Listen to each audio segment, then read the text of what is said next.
request. So you're going to get a notification up here. So this kind of red 4 here is letting you know that there's 4 incoming requests that have not been viewed. So all you have to do is come into this appointment up here. This will pull up this dashboard for you. Once you click begin to load, then you'll be able to see the list of these requests as they come in. Now, great thing about this list is that it's one going to keep everything organized for you and your staff. You all have these status columns you can update so everyone knows what's going on with this particular request. If you try to follow up with them, you can even text the patient directly from here, so that way you don't have to spend time chasing them down making phone calls. That way, that appointment time open.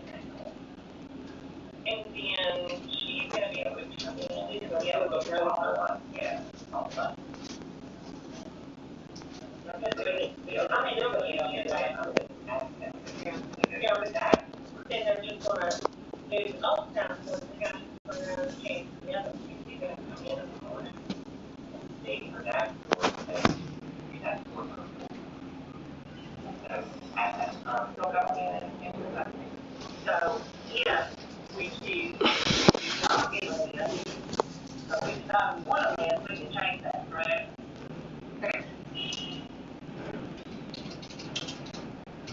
Because you're going to be so much for you all right now. You're working for the community. You're working for the change. You all. We're working from the relationship. That's all they information. All been notified. It's going to automatically, basically, kind of a real-time thing. So they came to your appointment, it's automatically going to notify you in that little thing that you've got a message, that you've got cancellation, correct? Right. That's where I like to talk about how I love television. For next Tuesday, you'll go ahead and come off that, so that'll be an open appointment for me to be able to visualize. It'll be a story you'll have. You'll know to get an information on that order. Yeah, so they'll go ahead and hang on that. Okay, so I'm sorry, yeah, so this is like the patient field. Yeah, all right.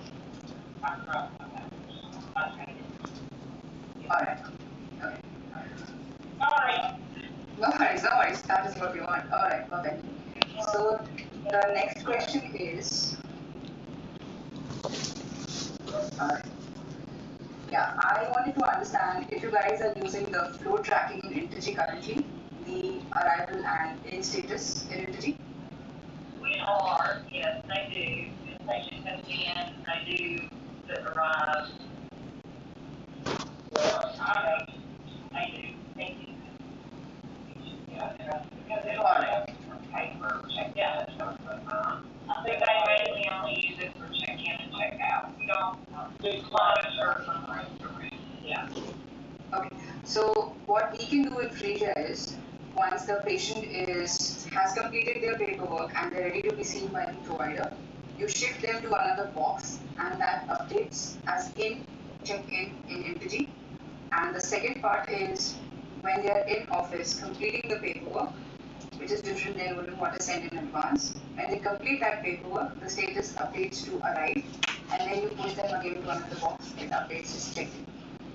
Okay, is that manually done by our front desk staff, or is that automatic when the patient submits that they completed their paperwork, does it automatically update in Frisia? Or do we have to do that manually? Okay. For Frisia, for the status to change to in Integri, you'll have to manually just click one button. That's it. If the patient is here, ready to be seen by the provider, you click that button and the status in Integri changes. Okay, if the patient is sitting in our waiting room, filling out their form on their phone, how are we going to know when they're finished?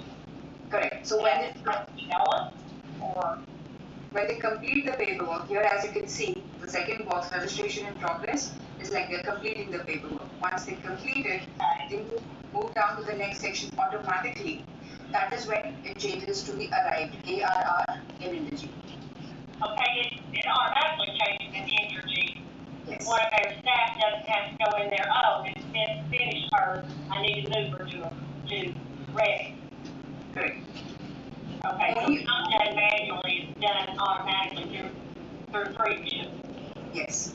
When they're completing it in office, so they're in this first progress section, they'll automatically drop no staff intervention. It's just when they first walk in for the day, you do have to look at the screen column, and they have that green check mark. It's a matter of just clicking that green check mark to update that status for you, and it'll drop to check it. Okay, just like we do it now. So if they fill out their paperwork beforehand and there's nothing to update, when they come in to check in, will it automatically drop them down to the bottom? Once you get yeah, if it's checked green, that lets you know that all their stuff is complete. So you let it down, you put it, stuff checked in, and it will automatically drop it down. Okay. Okay, is that correct? Yes. Okay. Okay. So it's the same thing as it now, it's actually very a lot easier though. Yeah, because if they haven't, it won't have a green check on their name, so you'll get on the, if you might have or whatever, you might have to hit a button that pushes, they lie, since you did it 25 times, but hey, you don't have to sit there and fill that again. Push that button, and it drops it in. It drops it in, it all, but it also paperwork again, correct? Correct. And then if she completes it, it automatically is free show and drop it down there.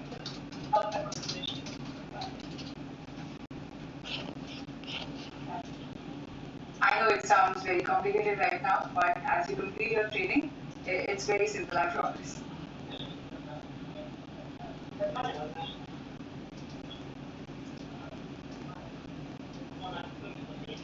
Okay. It's going to take some adjustment.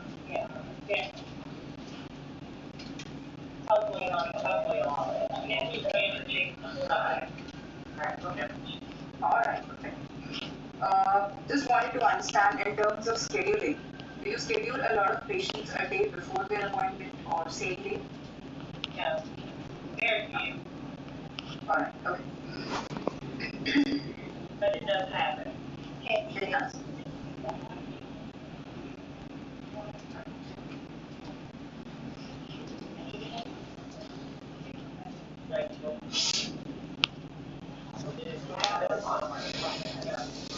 Okay.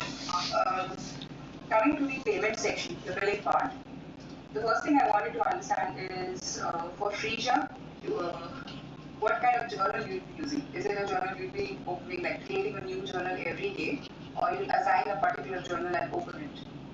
We have new journals every day. Okay, okay. So just a heads up, for all the payments to be exported back into Infigi, a journal has to be opened. Now, because we will be sending the paperwork 3 days in advance, what we usually recommend is keep the journals open for a week so that you do not miss out on the payments. Okay, gotcha. We can do that. Alright, okay. If we have a journal, we can get it. It's going to matter the very first part of the day. Because you don't know when. Once you're on a journal, once you're physically on the journal, it will keep you on that journal. Change. But the journal being open allows that payment free up in advance to go into that journal. If they want to prepay, they go. So you have to open the journal, you really have to open the well, actually, you don't have to do it, have to do it every day. But you do it. Anybody else? So every day when y'all come in, whoever opens up that journal, we want to open that journal for the 4 days. Instead of opening today, you'll open it for 4 days. Still open the journal every day. Then it'll be 4 days later. Now, how long do you have to keep those journals open? Just to that day? To the day of service? Correct, correct. So, say for example, for today, 3rd, you can close the journal on 4th for the 3rd journal on 4th. Okay. So we're opening maybe the day, the journal. Alright. Also, I just wanted to understand if we can keep a default provider for your practice in case if somebody is making a payment online or a payment for somebody who's not scheduled for that particular day, we like to keep a default provider where all the payments can go, just in case. You can go to my account. This has to be a billable provider. How does that affect the AR system though? If they're seeing Dr. Bramley and our phone provider is Dr. Robert, does it go into Dr. Robert's income bucket rather than Dr. Bramley? If we have mapped, if the payment is not attached to a particular visit, if it is done online without a particular visit, if we set a default provider, whoever we set it as, it will go into their bucket. So how would that even generate? I mean, how would they just have that option to make a payment if they're not on the schedule? I'm not sure for using that portion of it. Okay, so just in case I have an appointment with you today and I have a balance of $50, I go after a week on your website, I was given a reminder, I go on your website, I click the button, I put in my chart number or my name, whichever is the identifier, and it shows a $50 balance. When I pay it, then it goes to the default provider.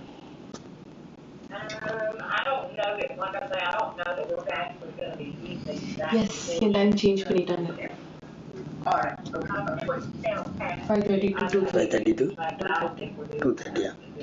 We haven't decided that portion, and I think that's something that might This one, yeah, time change பண்ணனும்.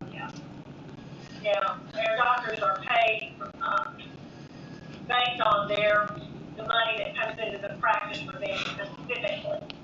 So if we had payment, if that $50 payment was put on Robert's account and it actually belonged to Bramley, I mean, that would be a nightmare.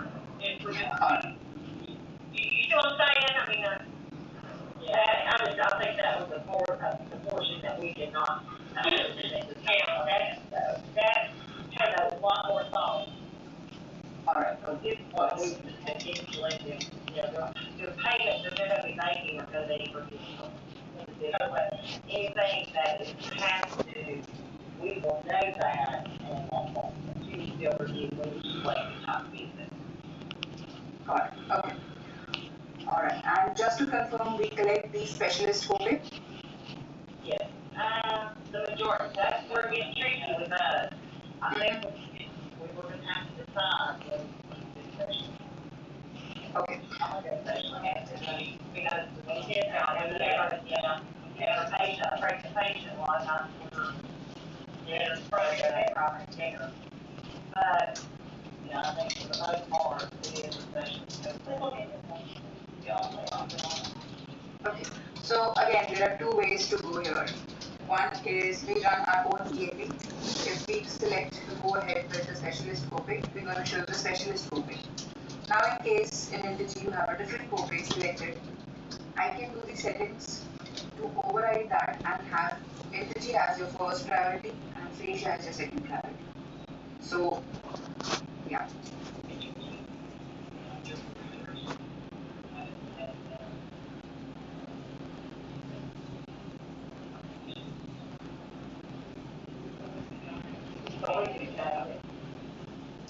Okay. Thank you.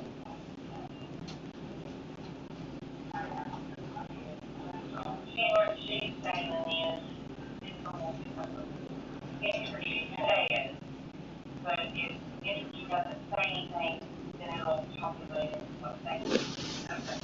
So let me ask you a question. I understand that we will be able to more easily determine patient benefit through Frisia. Correct. It will give a very user-friendly explanation what those patient benefits are. Yeah. Because Energy right now, if you have to be a scientist to read out what the patient benefits are. And we're not. So I think is that something that could be changed, like once we know what that, whether it's going to be a PCP or specialist, we can change those internally, correct? We can, definitely we can. So all the settings that we're discussing right now, we can change it if it doesn't work for your practice. You just have to let me, it's not working, we'll change it. So at this point, I would probably go ahead and do specialist. Specialist? We will address him overstudies and try to collect top dollars. Alright, and we will keep Frija's ENB for now. Okay, perfect. Alright. And would you want the patients the option to pay via payment plan? Not through Appreciate. Payment plan, because we have a system for payment plan, so we're not going to do that at the moment. Okay. Alright.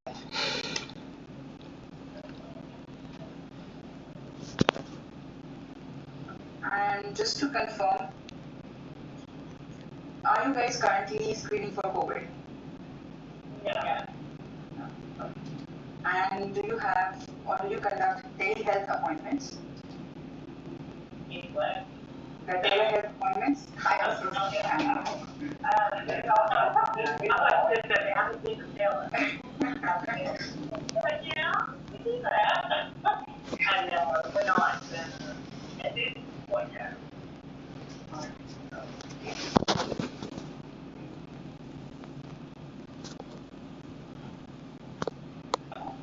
So the last question is, are you guys using the encounter note or the visit note? Encounter note or visit note.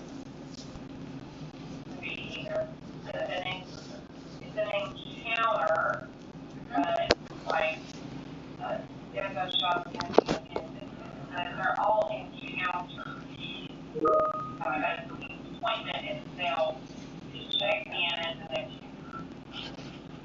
Right, that helps answer your question. So we need to decide on one because as you can see here on the screen, before our next meeting, I would want you to do a couple of steps for me. So there are different steps of the encounter note, whichever form has the maximum value, your common form. You need to create a test patient for me and select all those values, and sign that note. So I will be sharing this document. It's a very detailed document. So you can follow the steps, and in the next meeting we can, go over it and then complete the configuration. Once this step is completed, only then I'll be able to, put in all the clinical values digitally into our forms. But we can't have visits without encounter. Yeah, there has to be an.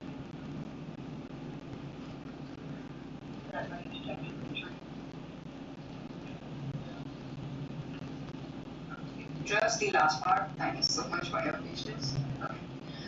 Now, just to confirm the forms, the financial policy, what is the frequency that we get this? Do we give this at every visit or once a year?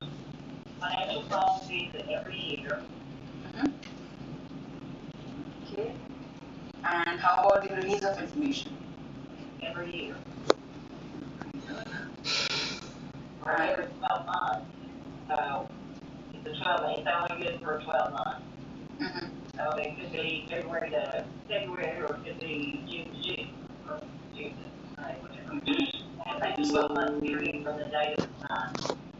Alright, okay. And how about the authorization / acknowledgement form? Every 12 months. Every 12 months. Okay. Now, this form which you had given, so we will be covering this in the family history form, where I just showed you the earlier document in the clinical mapping. So that will come under the family history. That one needs to be updated. That is a question I have. How do we update these forms? We have to call you and, like this form, the blue one that you're showing now has already been updated as of this morning. Okay, no worries. So, How is it going to update those forms? That's what we can do or not do. So you need to forward those forms to us so that we can update it on our side. However, in case of any clinical values, so let me just show you an example here. So this is the clinical mapping I was talking about. Now for say you have, consider this as your family history form, and we selected the top 3 values, and you want to go ahead and add 2 more. So in your test patient which you will be creating, you just have to add those values here and just let me know that you updated it. So on the backend, I can do it myself in my system. And for policies, you just need to share the PDF with me. I can update the PDF directly. Okay, we just need to send you a new form to replace that blue, correct? Right. Right. And how, Obviously, we'll just take the name off of it. So honestly, the form is the same, but patients aren't seeing that form, is that correct? They're just answering a series of questions. correct. Okay. Well, there you go. So it doesn't matter the hospital then. No. It doesn't. So, just that form is fine, like I said, the questions are still the same, it's just the name of the company that we would be testing through. Okay. Okay. And how about the pap testing information? These forms, are these required only for a particular appointment? That's an annual, just an annual exam. So that would be tied to a specific, appointment time. Alright, perfect. And I believe even this one, the annual checkup.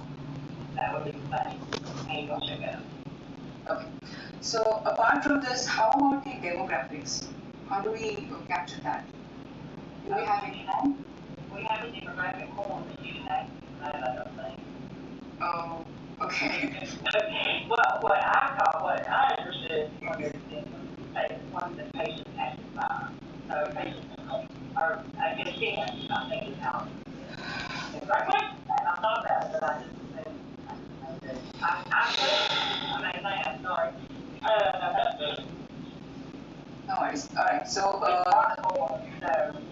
that they don't all have to be signed. Yeah. Right. We have demographic forms. Okay. Yeah. Well. Okay.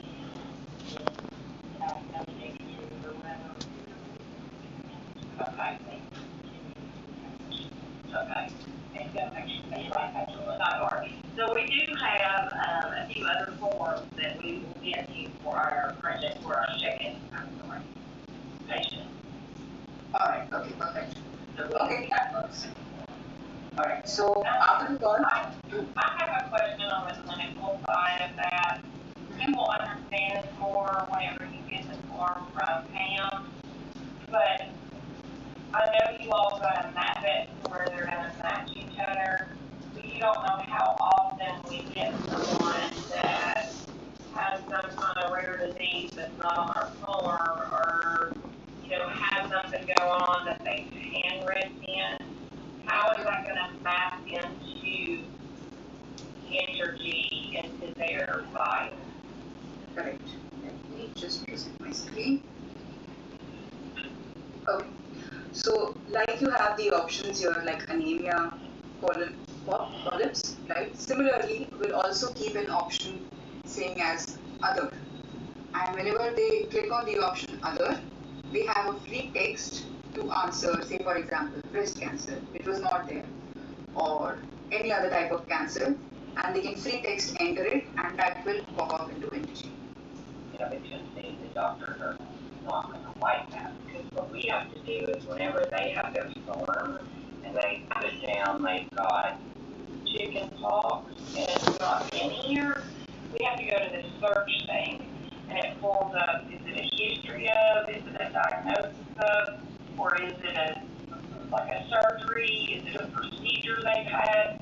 And when you click on this little icon that looks like binoculars, we have to determine if it's a diagnosis, if it's a surgery, if it's a, and you have to put it in that category, because as soon as you hit save over here, then it's going to populate it into the right one over here. So if it just goes under family history, then they might, where's it going to go? You're right.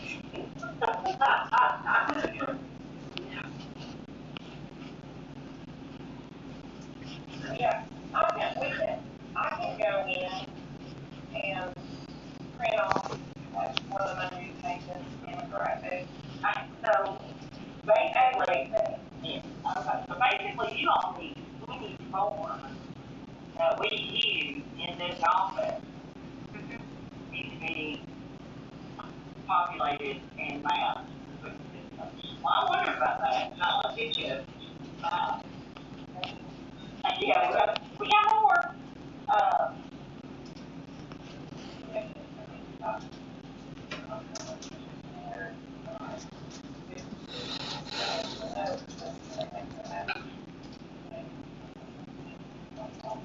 that needs to be mapped into tempo, I don't need to just be mapped into, history of or something, or family history. They're gonna need to know, just like the dog, like Dr. Roberts explained in that CSAT meeting she come into, she don't want it showing up that they've had a history of either. So if somebody says they've had a hysterectomy, it needs to go under surgical history, not just history of it. So they'll have to make sure that their mapping is what the doctors want it to be. So, would you all, I guess as far as those forms and the mapping part of it, that might need to be a specific meeting that for clinical. Because that is going to be a very big part of, what the patient put in, and where exactly will it go, how does it live. Right. So just to answer your question, the family history is going to go under the family history section, and the surgical is going to go under the surgical history section. So the next call that we have, the clinical mapping call, before the call, I'm going to send you the entire paperwork as to how the values are we going to get mapped and how they're going to show up or how you're going to promote it. Also, we will have a PDF copy just in case the doctor wants to see it in a PDF format of all the clinical questions also. Yeah.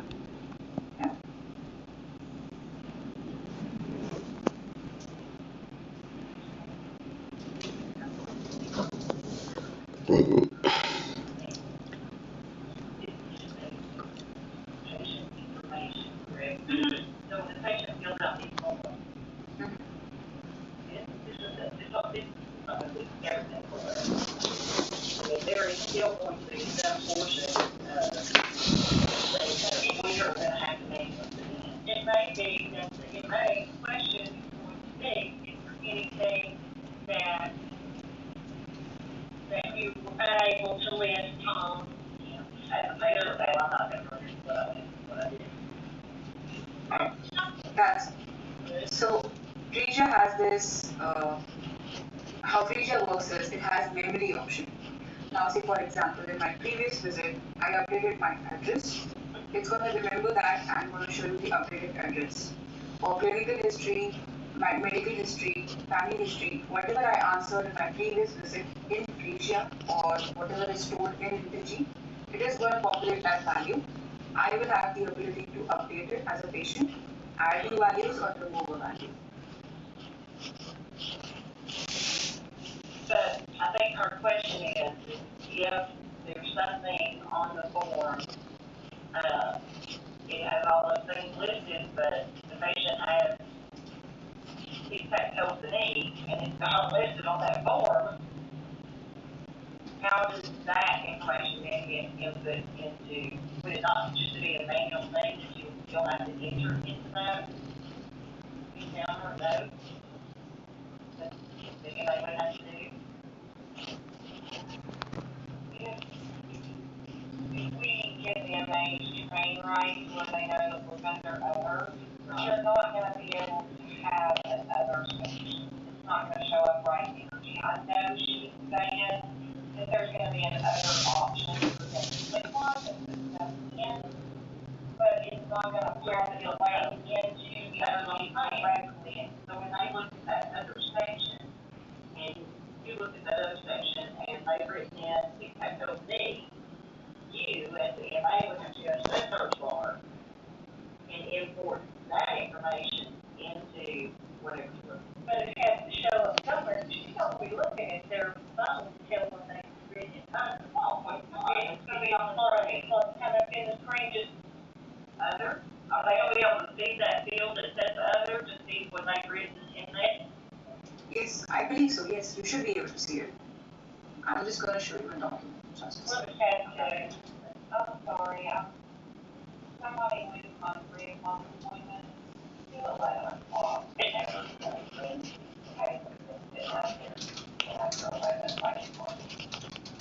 And I didn't know, so I apologize, I'm not.